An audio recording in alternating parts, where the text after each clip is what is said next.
What time are we at? We're probably ready to start now? No one else trickling in?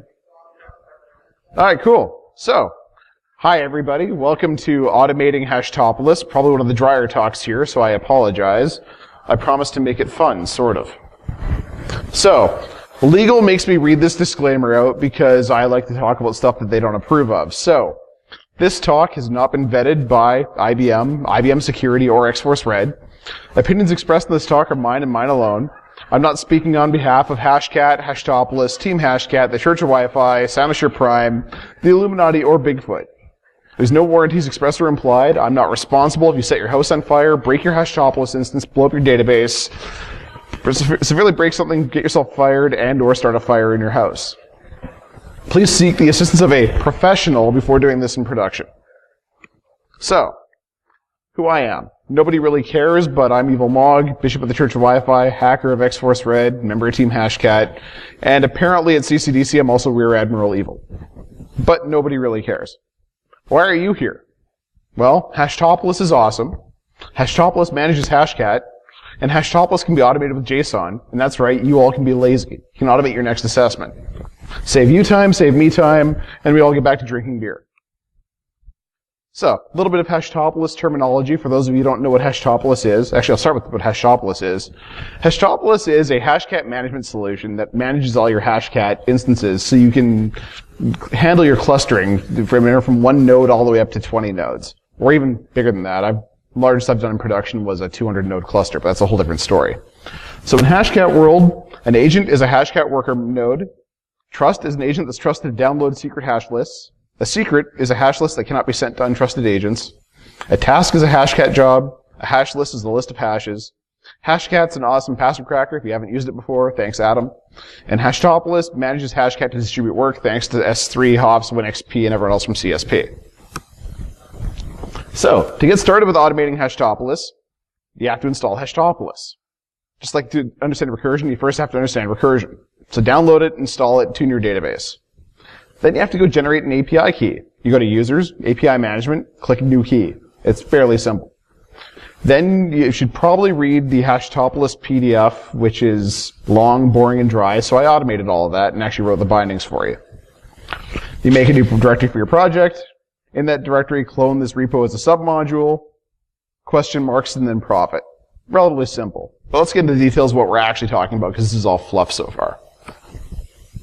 First thing you do is you create a config.json file, tell it where your Hashtopolis instance is, in this case http://mog.isawesome.ninja on 8443.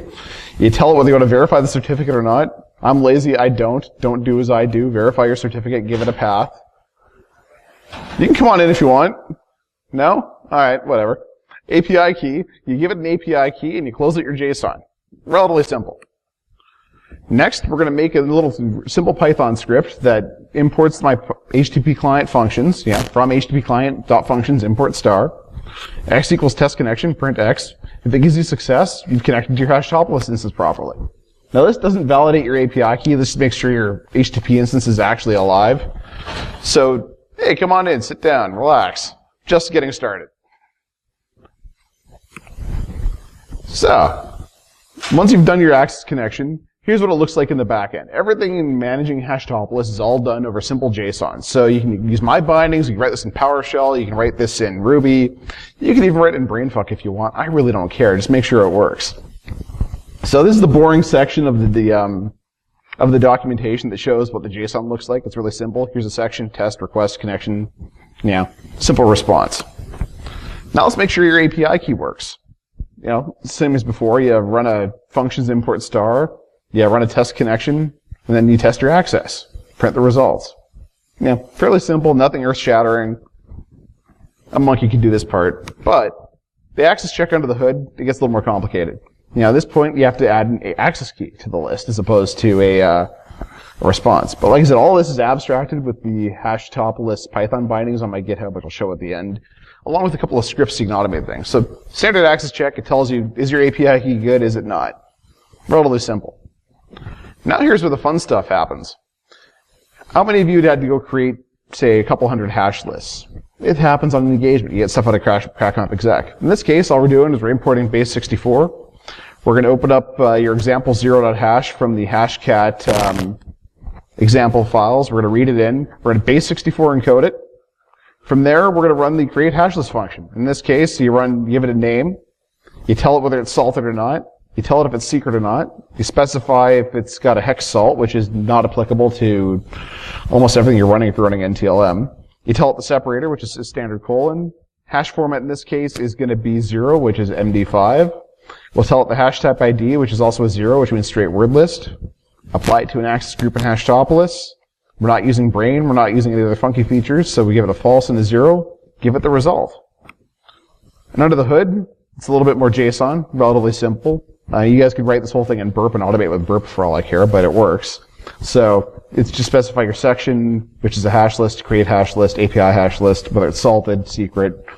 All the fun stuff I just covered gives you back an OK. It's just going through and taking all this documentation, adding it to a Python binding, takes time. So what's cool, though, is now that you've created a hash list, you can create 100 tasks. So normally in Hashtopolis, when you've got a giant task list, you can just specify a task file. The problem is when you're distributing that using skip and limit, you can't do that. So you have to go create 100 different hash lists and say Hashtopolis. That's not exactly the most, best use of my time. So with this example script, for example, we can take the pathwell masks, which are the top 100 masks that CoreLogic built up. So you go specify a hash list ID, which is hash list number 1, which is the hash list we just created. Start priorities, call it about 102. Tell it you're going to use a speed for a benchmark. Have it open up your pathwell.txt file. Then read through your pathwell file. So you specify a priority, decrement it by 1 every time. You tell it your mask to go strip up the line files. You run a simple new task equals create task. Tell it what you want to use for its names. Tell it the hash list ID, and then you add in your attack type. So in here you see it pound HL3 -A3. What that means is when you see a pound HL in Hashtopolis, that means you're calling hashcat. -A3 is attack mode 3, so you're using the brute force or mask attack function. And then we're adding in our mask here that we added from the pathwell masks. You're giving it a 1200 second runtime, specifying your benchmarks and your colors, and bang, it creates all your tasks. You've just created 100 tasks inside Hashtopolis without having to manually click through them all. So say you're running a pack attack, you can go add in 1,000 masks or whatever masks you want, and Hashtopolis will just happily distribute them out to your worker nodes. Relatively simple. It's actually kind of cool. Now there's been times when you've created all these stupid tasks and you want to go delete them all. Well, you can do that with Hashtopolis automation in Python as well now. You run a quick list task from the Python bindings, run a line for your task list, and then you go call delete task on that task ID. Print out the results, and all of a sudden you've deleted all your tasks. So you've got that functionality, which is actually really handy when you've added 1,000+ tasks and you realize you screwed up during Crack Me If You Can. This has happened. What's even cooler now is you can specify a function to go look up all your cracked tasks or your cracked hashes in Hashcat, or in Hashtopolis specifically, including stats like where it was cracked in the position. So if you've got a bunch of analysts, pen testers, what have you, and they're cracking hashes, and they want to go pull hashes out of NTLM, like, hey, has this hash already been cracked? They can call it and query your Hashtopolis instance. So just run a quick get hash, give it the hash list, it gives you back your results in straight JSON. And for the whole Hashcat automation components, I did not do any of the JSON parsing except for your test and your access connections. And that's purely because I want you to be able to see what kind of data you're getting back, as opposed to trying to have a brain and mess it up for you. That's not my purpose. So if you want to get details in a hash list, easy. We have a get hash list function here. In this case, it returns back everything you need to know about the hash list. Is it salted? What the hash list name is? Hash counts? How many you've cracked? Hash list separators? Group IDs? Etc. Etc. Which is, one of the other funky functions I've had to do at times is who knows what hashes you even have in your Hashtopolis instance. And what's cooler is you can get a list of every cracked hash from Hashtopolis. Right now, this one's really ugly because it just displays it all in JSON.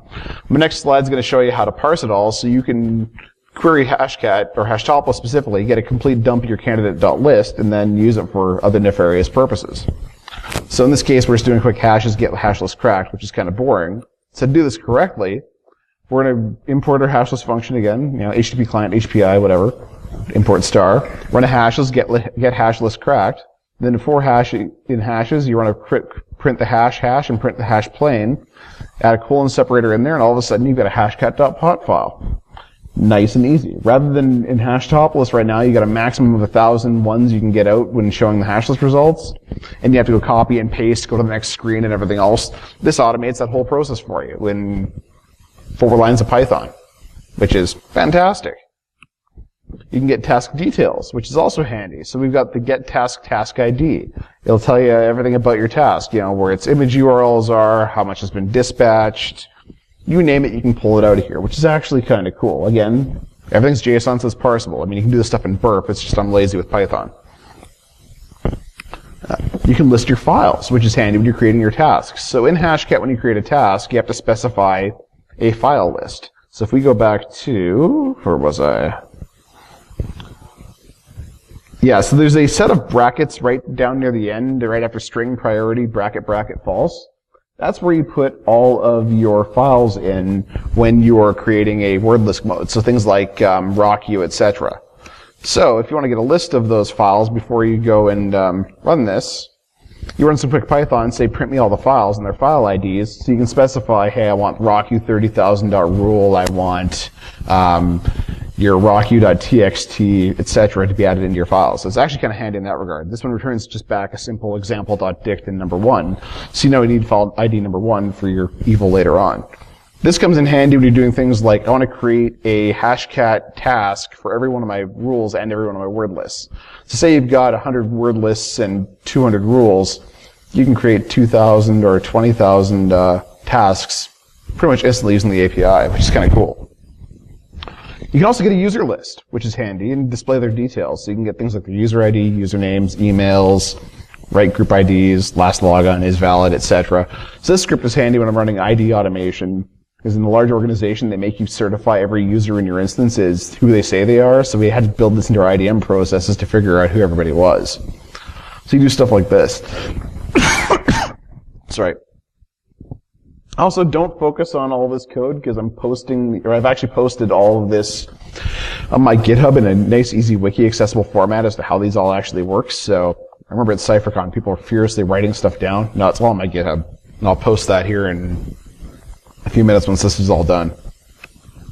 So the results of this is kind of cool. You get back your email, what right group your ID in. Now, a right group in Hashtopolis is whether you're an admin, regular user, what permission set you've had applied to you. You can do things like, I can only view hash lists and not submit them, or I can only view certain tasks and not submit them. So you can add those functionality in, and that's what a right group ID is. You can modify those. What's cooler, though, is if you need to go create 100 users like you would in, say, a large MSP, you can automatically create your users using the Hashtopolis API. So in this case, we're specifying a username, email, what right group ID they are. Now, the weird part about Hashtopolis is you have to create the user first, and then you have to set their password. It's kind of stupid. So in this case, we're going create user, here's their username, we're then listing the users, and then this 4-line in users, we're basically resetting everyone's everyone's password to password. I've had times where you had to go spin up, a random or a system with a couple hundred IDs just for a class, for example, and this comes in handy for adding your users in. The other cool part is if you are automating your system, say in a cloud instance with Hashtopolis, there's this concept called a voucher. Now, a voucher allows an agent to sign into Hashtopolis initially when it first registers. Sometimes you'll have to go through and create these dynamically, say in a Terraform script, for example. So in this case, we just do a quick import, create agent voucher random, get a list of the vouchers, and print the vouchers out. As long as you add 1 voucher per agent, you can register a couple hundred agents relatively rapidly rather than the manual process of copy things over, edit your client JSON files, pop in your API keys. This way now it's just a quick automatic. You can then paste that into Terraform and do your thing. The other cool thing is you can do stuff like changing your configuration values. So for example, Hashtopolis has a requirement to go donate right at the bottom. It displays this giant, donate money to S3 and the CSP crew. You can turn that off by API. So if you tear down an instance as often as I do, I have a preset batch of configurations that I like to apply. So in this case, we're telling it, force in this case means, change it regardless, even if there's an error. So we're setting that to false. We're setting our donate equals get config of what the donate value is, so we can go print it. From there, we're going to set config, donate off, set your value to execute it, and away you go. You're done. And then all of a sudden, your donate value is now set to true instead of false. And what that does is it disables the bar at the bottom. You can use this for configuring things like the number of seconds on your agents wait for check-ins. There's a number of values in Hashtopolis you can change with this, so this is kind of handy for adjusting those values. You can do things like listing your configuration settings, cracking tasks, YubiKey, fine-tuning, UI, server, multicast, notifications, etc., etc. That's handy. You can also list what configuration items you can change using your configuration items list config, which is handy as hell. And as far as I know, no one's really automating Hashtopolis or most hash cracking operations. They either write their own tool work or their own framework, or they'll use Hashtopolis, but they'll do it all manually. And if you're cracking as many hashes as I am, I automate everything. I mean, there's no point clicking a little button and adjusting things. This one is handy. This is worth its weight in gold. So in Hashtopolis, if you screw up your task, it will disable all of your agents, and you have to manually go through them all and click to disable them. It is a pain in the ass. Anyone who's dealt with Hashtopolis has had to deal with this. So this little script will save your bacon. You're going to click from HTTP clients.functions import star, agents equals list agents. That gives you your list of your agents. We're going to loop through them all. We're going to go unassign their current agent using the task unassign agent. We're going to set them to CPU only, which is false, which means their GPU nodes be corrected properly. We'll reset them to trusted, and then we'll set them to use optimized kernels, which have a length limitation, but they're faster, and their workload profile correctly. Reset the agent to active, and away you go. You keep this thing on a cron job, and it will fix your jobs at 3 in the morning when something randomly breaks because it's changed to the wrong agent. You can actually use this to go monitor your tasks, and if there's an issue, you can delete the task or deprioritize it, then re-enable the agents. So this is handy for non-stop operations. Just an example of stuff you should probably be doing. And that's really it. I'm going to go pull up the actual code after all this, so ignore the fact that this is the end. And then we'll show you some of the cool things that we can do with the scripts that I've written. But end of the day, hit me up on Twitter on evil_mog. Check out the GitHub repo of Hashtopolis, the user API, as well as my GitHub repo, evilmog/HTTP client API. I have all of this documented. I have no problem answering questions. Donate to the Hashtopolis folks because they need beer and no one actually gives them money. Special thanks to S3 and crew because they save my bacon routinely. And special thanks to Adam for writing Hashcat. Now, on that note, is there anything anybody wants to see automated in Hashtopolis? Because I have all the time in the world. Because that was a quick 20-minute run-through of all the stupid stuff. So I'm here to tell you everything you want to know or don't want to know. So let me go get this all nice and big, for example. All right. I can see for the most part. cd git. All right, so, hey, welcome. You just came into the end. I can repeat this whole thing because it's quick. Sorry, this thing was originally written as a 45-minute talk, and then somehow magically it sliced down to 15, 20 minutes because I talk fast. So, cool thing, like I said, we covered off the create a user script, which is really handy. So you can go create users, works like hot damn.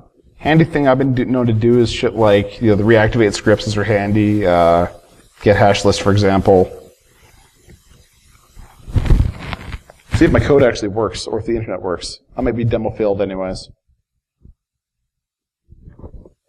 Really? Are you fucking kidding me?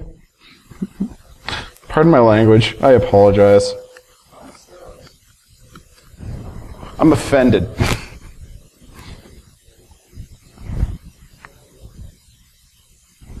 That's right, I blame the conference. Oh, there we go. Expired access key. Fantastic. Well, let's go show you what the API key looks like, because why not? So this is Hashtopolis, by the way, if you guys have never seen this. Yes, ignore my security fails. Do as I say, not as I do. Security's hard. Come on. Woohoo, I think. Alright, Evil Mog. I like beer or I like goats. Magical password works every time. So, when I was talking about Hashtopolis earlier, here is your agents, for example. Hey, come on in. Welcome. We're doing the brief tour. So this is all stuff from the GUI. I mean, I hate clicking on GUIs. Who here hates a GUI? Yeah, see, someone's saying, you hate GUIs too. I like everything from the CLI. So I'm actually writing a tool here soon that will allow me to do this whole thing from the CLI. So you don't have to, you have script it, it'll pre-script it for you. So here is an agent. It's a standard node that cracks passwords. Here is a task. So an example. So if I want to go create, say, a new task, manually creating a whole whack load of frickin' tasks, like, hey, I want to go crack example dict -A0 is how you'd manually have to go type things, if I can type, and test. So everything in here in the GUI is fully expressed via the API. It's actually really frickin' handy. Mostly because I hate, as I said before, I absolutely hate GUIs. So you do things like looking up hashes in the hash list. Those are all fully available. So we got like a search hash, for example. That's a possible function. Those are handy. But the important thing I was getting into was your API management. So the first thing you do when you log into Hashcat, or Hashtopolis, is you create a new API. See this big API key? It's expired, thankfully. I'm going to fix that, because why not? This whole thing's being recorded anyways, so my API keys are available for the internet. These will be canceled by tomorrow, so thank you all. Come on. There we go. So yeah, it's expired as of the 11th, so let's go change this to, what's the date today, the 17th? Yeah, let's expire this on the 18th, because what the hell? You're not going to have this video up by tomorrow, are you? Perfect. You can go abuse my Hashtopolis instance with nothing hooked up to it. Thank you, Internet. So, let's go try this again, shall we? Oh, look, let's get the hash list.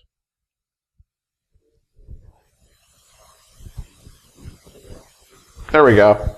See, now stuff actually randomly works. I'm not just blowing smoke up your butts. So yeah, those are all kind of handy. Like I said, cool scripts like your Python test.py. Hey, your access connections all work. So let's go create a hash list, shall we? Because why not? Cat create hash list. See what this actually does. LS example 0.hash. Is this thing actually in here? Yeah. Alright. I have a hashcat example.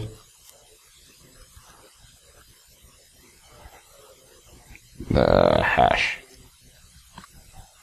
There. So, to prove there's not anything up my ass here, we'll go show the hash list. There's only one hash list. The internet's hard. Live demos suck, but this works. But, so here's our example of .hash. We want to go create a new one, so let's go Python, create hash list. Give it a second. It should upload all its fun stuff. There we go. And now, we go to our hash lists. Voila, we have two. This code actually works, I swear. I'm not full of crap. Is there anyone here who cracks hashes on a routine basis? Is there anything cool you want to see automated in Hashtopolis live? Because I feel like demoing live here today. I feel like living dangerously. Show me how to get results fast, like real-world results. I feel like I'm constantly spinning my wheels and I'm not hitting any cracked hashes. Okay, what kind of hashes do you crack? Wi-Fi password. You poor bastard. Yeah. There's half the problem. So Wi-Fi is what's called a slow hash. So a fast hash is stuff like NTLM, SHA-1, etc. And you can use advanced techniques like raking. You can do the A1 style of attacks. To put this in perspective, 8 GTX 1080s will do about 600 billion NTLM keys per second. On Wi-Fi, it'll do about 100 kilohashes per second. It's really freaking slow. So your only real option, sadly, is dictionaries. The really long ones without much words, or using like Best64. Wi-Fi really sucks, so I'm sorry. Anybody else have something more reasonable to go try and implement? Because I can turn this into a straight-up Hashcat talk all day long, Q&A, because this is what I do. So yes? Perfect. That's fantastic. So first thing you're going to do is, have you ever heard of PAC? I don't know what PAC is. Or Pathwell, rather. Sorry. No? All right. So, core logic Pathwell. These masks should be able to be run by most GPUs. How many GPUs do you have? 2. Perfect. What kind? What speed? That'll work. It'll take you about a week. Just bear in mind that mask 76 on this is a pain in the ass, so don't, but Pathwell. So one technique you can do is you can do what's called a Pathwell topology. What a Pathwell topology is my friend Minga went through and he figured out there was 100 or so hashes that crack 90% of the hashes that you'll see in an Active Directory engagement. And this is about, let's call it 5 years old now, but it's still highly effective. So there's this giant list of hashes. And it scrolls all the way down. Number 76 sucks, but all the rest of them are awesome. So, what we have is I have a file here called pathwell.txt. It's just a bunch of random hashes, right? We're going to create a Pathwell attack path. Now, bear in mind this Hashtopolis instance has no actual workers on it, so it's not going to do crap, but it will create the tasks for you. So, one thing you can do is, let's go create Pathwell. Come on. Graph star path star.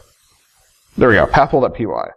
I don't name my stuff right as well, so I'm sorry, I'm lazy, just like the rest of you. But the pathwell.py file is going to be relatively simple. So we're going to set ourselves a hash list ID, set the priority, set your speeds. This here is where you put your pathwell.txt file, relatively simple, we're going to read it. And we're going to basically create a task for every pathwell mask in there.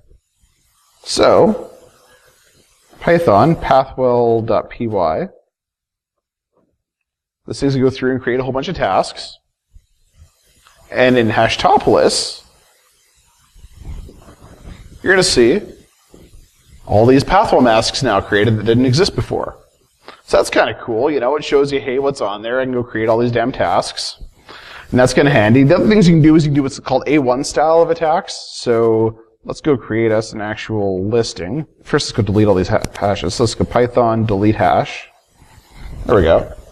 Because I'm lazy and I don't like to have to manually add all these things.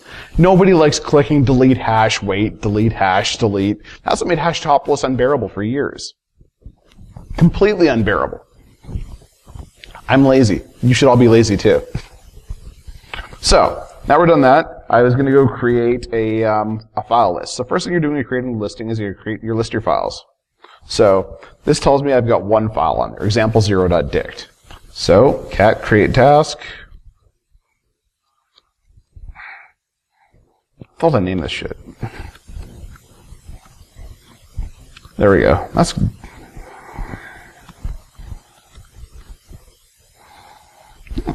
I guess I have to go check my own slide deck now to figure out how I did this. Let's do this live, shall we? So we're going to scroll back to my create tasks. So if you're an Active Directory admin, this is cool. Anybody else, I'm sorry. Let's create hash list, create hash list. I guess I have to create a task then. Where are we? Alright, well, let's do this live then. Cat pathwell.txt. Nope. Cat pathwell.py. Copy the CP pathwell.py to create task.py. Cool, I'm adding this to my list. So, we're going to create our task. So we set our hash list ID, priority, blah, blah, blah. We don't care about the pathwell, don't care about that, don't care about that, don't care about that. And screw the new task. So we're going to go create an A3. We're going to change this to an A1 example0.task. Or .list. I'm going to delete this little bit of code here because that's crap. And then I'm going to change you to a attack mode 0. I'm going to delete this crap here. Example0.list. And that should do everything else nice and normal. Oh yeah, and we got to add file ID number 1. So where this file ID number 1 comes from is when I was running the file listing of here, it says my example0.dict, its file ID number is number 1. So you have to add that in your little brackets when we're creating our little file here, which was stored right there. And we're going to go run Python create task. Unexpected indent. Really? That's right, because I'm a jerk. I can fix that.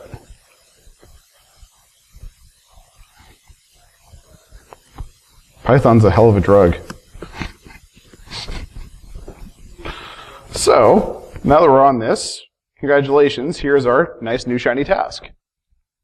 So, if you do this, you can actually, what's really handy on this is if you have a listing of, let's call it a couple hundred files, you can loop through all your task creations. So right now there is a nice little feature in here that says you can go create a bulk task import, but it's not quite flexible enough for my needs. So, I like to just, you can go click through and you automate creation of multiple tasks. I personally like to create, here's my 6 dictionaries in various orders. So I create 6 different super tasks, add them all together. Now just manually create the tasks, add them to a super task, and away you go. So that's how I'd go create and automate my scripts. Because say you're doing an Active Directory assessment every 2 weeks, you're going to run the same exact attacks, most likely. You're going to run your attack mode 0s through all your various dictionaries, throw on all your rules. You're going to run attack mode 1, which is the combinator attack. Actually, we got time, don't we? We do. I have another presentation I think you guys would probably like while I'm here. Because fuck it. One sec. Where's my PowerPoint shit? Did this automate it? No. Never mind, it's on the other laptop. Damn it. I had one for how to go piss off fast hashes. Anyways, what you typically do is you run an attack mode A1. Now, attack mode A1 is legacy Hashcat mode had a, they didn't have a rule mode list added to it. They didn't have any kind of functionality for manually creating files. So basically, you had to take your word lists, run it through a tool called Expander. So you had shit like password, P at $, W0RD. It would turn into P, PA dollars, dollars.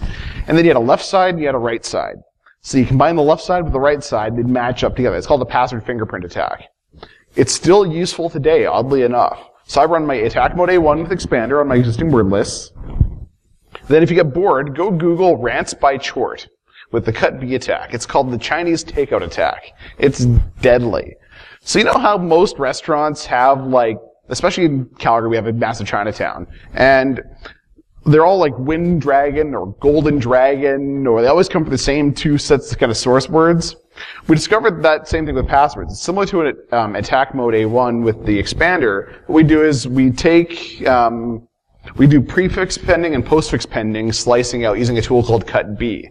So you take all your password lists, like say Rock for example, or your cracked passwords, you feed them into cut B, you take 0 through 1, 0 through 2, 0 through 3. In fact, while I'm here, I'll blatantly plagiarize this shit. Thanks, Chort, you rock. I Google this all the time. Rants by Chort. He's got a great chart on this. Cut B. There we go. This article from 2012 will save your life. Best password cracking technique that nobody remembers. And it's actually in NetMux's new book that I helped contribute to. But what we're looking at is this little piece right. There we go. So what you do is you're doing a cut B, 0 through 3, you take into your combine.txt, you sort them all out. It gives you all your prefix padding and postfix padding. So I do this from 1 to 8 as opposed to his 3 through 6. But the effect on this is you get a whole bunch of words out of this that you can then combine to a left side and a right side that will crack all your scripts. So this guy is actually on my GitHub. I'll go post it for you. I actually wrote a script on this whole thing that automates all of it. In fact, while I'm talking about GitHub, random shenanigans if you guys want to go try along at home because you're bored, and I'm sorry you can't sleep, but that's the only reason why you'd be doing this. There we go. Repos. You want my HTTP client API, probably. And in here, I think I have a wiki. No, there we go. It's got a full readme.md that walks you through all of this. So github.com/evilmog/HTTP client API, where you actually download the API. I actually have reasonable documentation. I'm sorry. I know the number 1 rule is don't document your stuff, but I felt compelled because I was bored on an airplane. So anyways, I run my attack mode A1. Once you're done that, then we're going to do shit like what's called raking. Now, I think I've actually got a write-up on raking in my wiki here. I do, actually. Oh my god. I'm not lying. So, one thing you can do is, have you ever hit the end of an engagement where you've got, say, 70% hashes and you can't get beyond? So one of the techniques you can do is you can take all your word lists, and Hashcat has a generate random rules function. Say -G100,000, for example. You can then go specify a debug rule. Ignore this. At this point, we're so far off script, it's not even funny. So, you can specify a debug rule now that basically specifies that you can, so if you specify --debug mode equals 4, and then you specify debug file, in the debug file it lists your base word, your finding rule, and it lists your completed word out of it. So you can literally grind over all of your word lists, and then figure out which random rules work and capture them. That's how generated2.rule in Hashcat was created. No humans looked at it. It was completely AI generated. So it's the first machine learning back in 2012. And it actually works. So when people say machine learning, it's just a computer trying random shit and us taking what fixes it. That's all it really is. Don't listen to these data scientists. They're all full of crap. So you can do that. Raking is one technique. Hybrid modes work as well. The path wall masks. Have you ever heard of Prince Processor? Yeah, what are your thoughts on that? I love Prince Processor. There's a technique we use called Purple Rain. And, Prince, the purple one, etc. We thought it was funny. So Purple Rain, what it does is, if you take, normally when you run stuff through Prince, it gives you the same output every time. Try taking shuffle to your word list before you pipe it into Prince. And then you pipe that into Hashcat, you specify 100,000 random rules, turn on debug mode, and just let it catch everything. And let it sit there. When it fails, rerun it through with a fresh shuffle and try it again. So that's called Purple Rain. It's highly effective. And when you're collecting the rules it generates, it's called Purple Rain Barrel. The other thing you can do is called Princeception. Princeception, you can pipe Prince into itself, then into Hashcat. The thing is, Hashcat's fully pipelinable. 100%. So I call it the infinite monkey theory of password cracking, because infinite monkeys and infinite keyboards will eventually type your password. In my case, I can't afford monkeys because they're messy, so I have GPUs, which are good enough, and they're better than interns. So, you take random things, you feed into Hashcat, and eventually you get actual really valid input. So, random rules, using Princeception, shuffling your word list before it goes in. Non-deterministic input in a Hashcat cracking solution, well, especially on fast hashes, will actually speed your hash cracking rate. Now, this doesn't work on slow hashes like WPA or bcrypt or Argon or scrypt. None of that crap works on that. Please don't try it. It'll take forever to crack. But when you're pushing 600 billion keys per second, you can afford to try stupid things and eventually have stuff work. So that's why cracking fast hashes and slow hashes are completely different. And that's how most people get to that 90-95% range, is they're fuzzing the randomly generated rules, or they're feeding bad input in, or we'll use Sewell on random websites, or I've been known to go into Wikipedia or Urban Dictionary to feed stuff in, or what else have we done that's really kind of funny? Bible verses work well. Nickelback lyrics work, oddly enough, very well. I don't know why, because nobody likes Nickelback. South Park movie listings, random slang from various things. C-SPAN text output, like the transcripts they have for the hearing impaired, that stuff being pumped into passwords works really well, oddly enough. Any place you can get text, I've piped IRC logs in to go crack passwords, and that gets results. Random lists of emojis occasionally work. Keyboard walks are effective. It depends who you're attacking, but the more profanity you put into your password list, oddly enough, the better.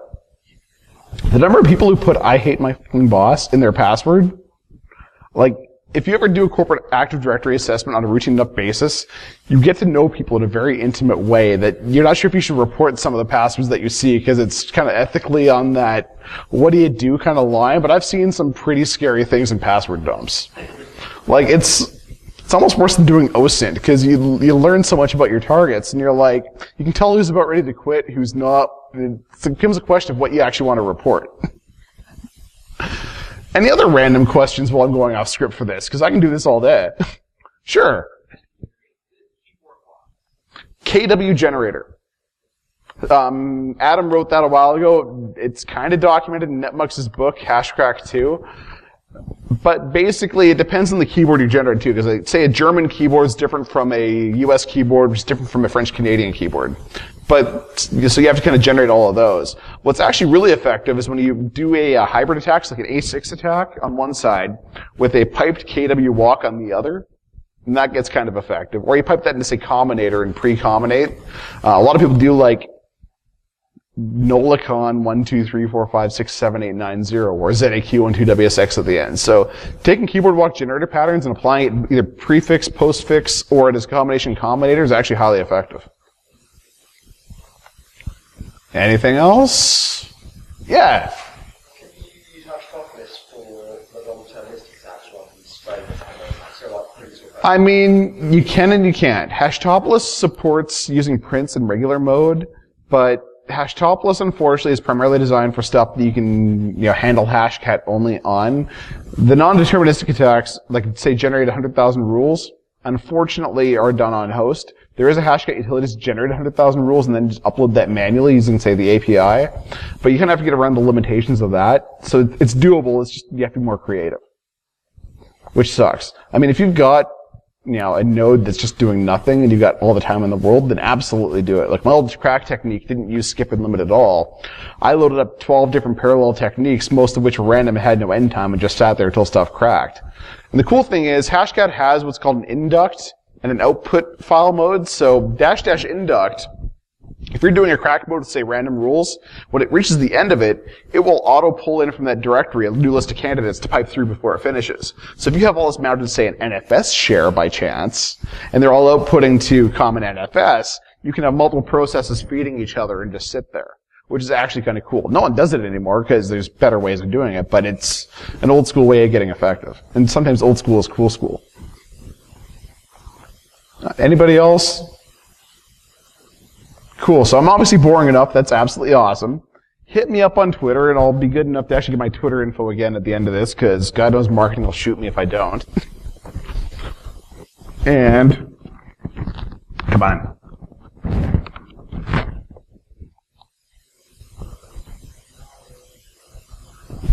Woohoo, there we go. Yeah, I've got the eagle up because, it's America, and, I'm really Canadian, so I gotta be funny.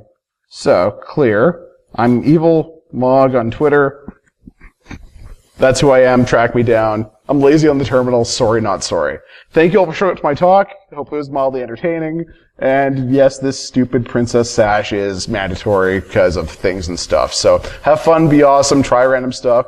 If you have questions, hit me up on Twitter, like all day, every day. I got no problem answering questions on Twitter, GitHub, post me random issues. As long as you find something that works, I don't care how dirty it is. Don't let anybody put you down for trying random stuff on Hashcat. That's what it's for. Thank you all.